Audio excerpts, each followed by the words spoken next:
Hey early besties, welcome back to my channel. I hope you're well. Today we're going to be getting into some of my best writing advice. I'm going to call this like Anna News best writing advice since bestie, I have some good advice. These are going to be 5 of my best tips that I have for writers, whether you be a beginner, just starting your book, or maybe getting into the further drafts. I think these pieces of advice is just something that took me so long to actually learn. So hopefully this can help you guys in your writing process and improve your writing straight away. This video is also sponsored by the wonderful Milanote. I adore Milanote so much, but more about them in the video. Anyways, let's go ahead and get on to the 5 pieces of writing advice from yours truly.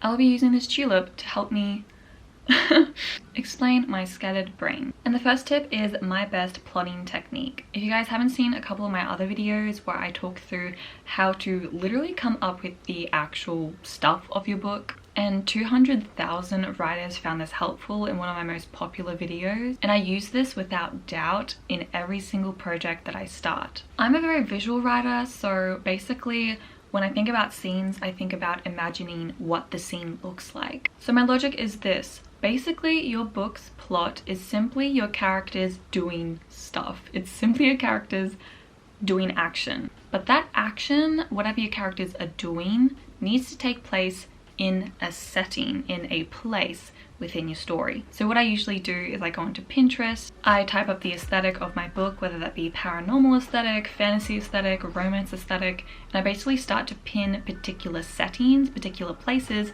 to a new board. Now that I have a whole bunch of ideas of these settings, I can go ahead and actually see what actions can take place in those settings. For example, in a graveyard, an action of your characters can be maybe digging up a body. Something pretty dark like that. Here is my process wheel that I use all the time of basically creating scenes, and then as soon as you create multiple scenes, for example digging up a body in the graveyard, maybe that leads to them finding a ghost in the church, like that sort of link is seen through the locational aspect and also the story. So if you need some guidance in creating scenes, this is a foolproof, really easy and fun way to create new scenes of your book. Second tip is your writing software. I know this is something that you might not think is really important, but bestie, it's important. I used to use Google Docs until I got scarred, and basically I can't use Google Docs anymore because I literally lost a whole manuscript of Project Prison. I literally lost like 40k words using that, so I don't want to use Google Docs. And even though it's probably not their fault, it's probably my fault of just losing the file, I still have some bad blood with that. So I use Word for my writing, for my actual draft writing, but I use Milanote for my brainstorming, especially for a couple of my projects. For example, Project Samson, which a lot of you guys have been loving on my channel. But especially if you're brainstorming something, I think a really big tip just to kind of like help you logically is to have everything in one place and have your brainstorming, your planning, your world building, your character building in one place that is very flexible and very accommodating for you as a writer. And that's why I really encourage you to check out Milanote, because they are simply perfect. They're amazing. So of course this video is sponsored by Milanote. I adore them so much, and I've been using them for like a few years, honestly. Like I remember using them before they even reached out to me, and their platform is just simply the best. It's literally a website for your book. So if you adore stuff like Notion, Milanote is that, but for your own projects, for your own book. So as I said, I've been using Milanote to actually brainstorm Project Samson, which is a really cool post-apocalyptic futuristic dystopian book. Crazy. And what I especially love about Milanote is how it includes and allows you to kind of draw different medias together, whether that be a playlist, whether that be a literal map, whether that be photos, Pinterest boards, videos, music. Like it literally can converge all your ideas into this one place. I love the flexibility of Milanote as well. I think just the way that they've set up their amazing platform just really accommodates for writers and their freedom, because for me, brainstorming, that's hectic. Like that is a hectic process. So I love how it's just so free for you to choose what to do, when to do it. This is my Milanote that I've been using. This is my basically homepage. It's literally like a website for my book, which I adore because it has all these tabs that I can go into. For example, a character profile. Here I have Heidi, who's one of my favorite characters of this story. I have a brainstorming page where I basically have all these brainstorming things. I even have like a news article that's inspired by like a murder in the book. I have End of the World, which is one of my favorite Zero songs that inspired the book. They have 3-act structures, which are really helpful, especially if you want to plot your story. And it's just so aesthetic as well. I adore, like, this encourages me to write and work on my project. Like, I'm not kidding. Milanote's aesthetic is literally so good. I'm just so proud of like everything. It's just like such a fun little thing to do and to work on all the time. And the story outline template is also one of my favorites. This is what I used especially when I started to write my fantasy books. Like, this helps so much. I love the way Milanote allows you to just conceptualize your ideas in a really simple way. So if you really like templates, they have a bunch of free templates as well. But if you also want to be free like me and just kind of drop things in and brainstorm how you want, Milanote can allow that too. The freedom in Milanote again is unmatched to like any other writing tool that I've come across. So if you're sold on Milanote, I really encourage you guys to go ahead and check them in the description. You can sign up literally for free. I think I forgot to mention that Milanote is for free, which is amazing. So definitely go check out Milanote below, use my link, and also sign up to them today. Anyways, thank you so much Milanote for sponsoring today's video, because you truly have helped me so much with this Project Samson. Like, without you, my brainstorming would not be normal or understandable even for me. So Milanote, you're a savior. Thank you. Next writing tip I have is intuitive writing. This is basically how I write my books, and I think this is a bit different to kind of pantsering a story. When I pantsered my first book, Project BB, that was hectic. I basically had to scrap the book recently because I just didn't know what I was going to do. But intuitive writing in the sense of plotting intuitively. So I think I'm a pantser plotter, and this is kind of what I do. And especially with this tip, the main thing that I really do love and that I've been doing recently is to actually come up with random book quotes. So whether that be dialogue pieces or whether that be like mood, big sort of core things, think about things that your readers, once your book is published, will highlight, will put on a t-shirt, will want to have on their wallpaper. Like, this is crazy stuff. For example, I just like come up, it's like really, it takes practice, okay? And this is the way that I approach a lot of my writing, whether that be just like plotting or poetry writing. But the way that I come up with quotes is I simply just think about the book's theme, again, the book's mood, think about the characters, think about what can happen in the story, and then that becomes like a whole new plot point, a whole new like big theme in my story. I hope this is making sense. But for example, Project BB, I just randomly came up with the quote, "If the king wanted war, I was going to give it to him," which tells you so much. Like, it's a sort of quote that just came to me, and it allowed me to really think so much, and it like exposed so much about the book that I hadn't realized. It made me think about the character who said this quote, who's Robin, what her motivations are, what her character voice is, also what's going on with the plot, like what the king wants, what she wants, what is the conflict there. It makes you think about these things. So intuitive theme writing and intuitive writing in terms of coming up with random quotes is something that's so fun and can really tell you a lot about a story. It's kind of like beating the bullet.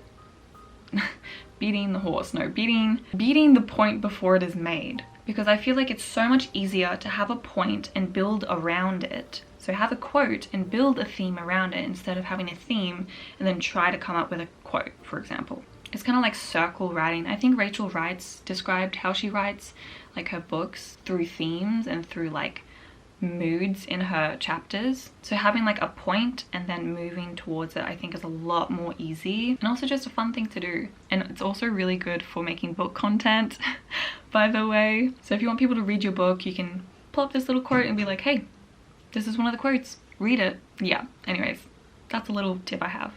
Another tip I have is to make sure you know your book's message. And this might be a bit like, oh, okay, Anna, blah, blah, blah. Sometimes, and this has probably happened to you, I bet, is basically where you start to write a book and it's just based off vibes. It's just vibes. And you end up burning out and not writing the book because you don't have a message. That's literally the point. But I think it's also really helpful if you're starting writing for the first time is to have a very clear idea of what you're doing. It's kind of like studying an assignment. Like when I start my law assignments, sometimes I have no idea what I'm doing and I just like end up wasting so much time. But by having a point, a really clear idea in mind of what this book means to you, what you want it to mean to others, what its purpose serves in your life in general, like think big.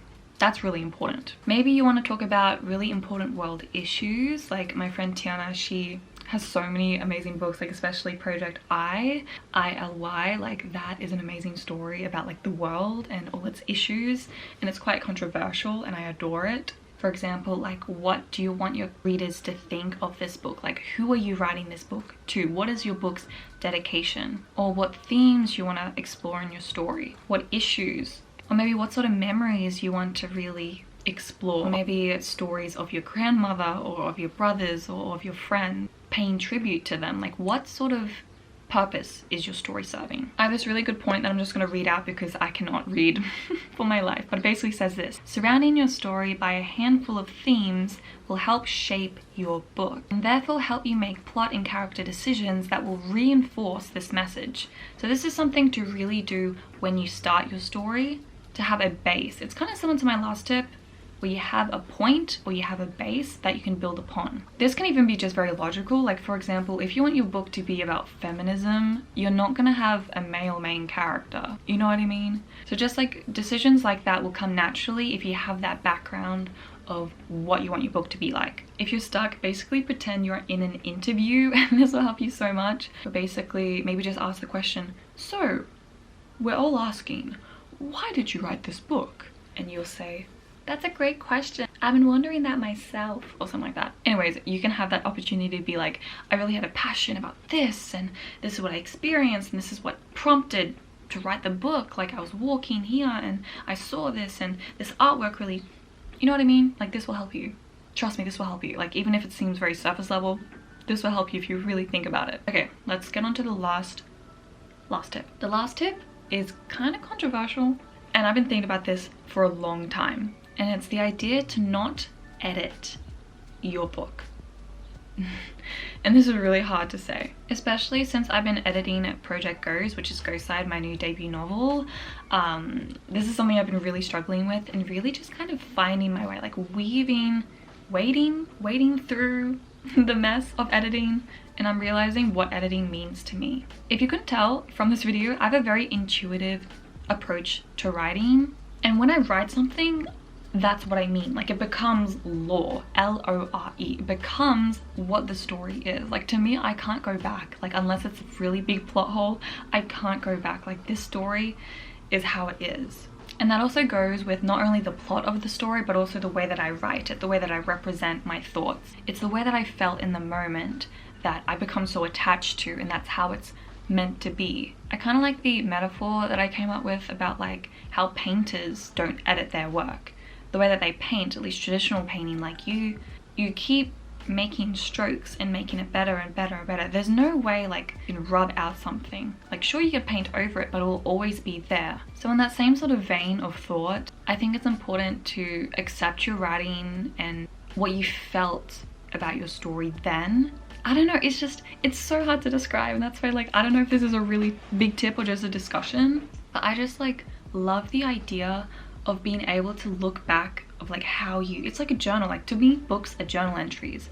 Books are things that I experienced, and I don't want to change it in a way that makes it more marketable or last longer. Does that make sense? Basically my whole tip, like although aside from all that sort of stuff about when you write a book, that's how it's supposed to be, but it's also the fact that people edit their book to become more marketable, which is probably the more solid tip. Sorry, I just rambled a bit. There's a really famous author who gives the advice to kill your darlings, and I literally like that terrifies me. That terrifies me. I'm like, no, because people are just like, if it doesn't serve the plot, don't put it in your book. When to me, that is the most stupidest advice I've ever heard, so don't listen to that if you're a beginner writer especially. It's those darlings that make your book your book. I don't understand. Like when you think about older books, for example, like there's some random stuff in them. Like I think if your book is long, your book is long. If your book is short, your book is short. Like why do we let the market decide how our books are written?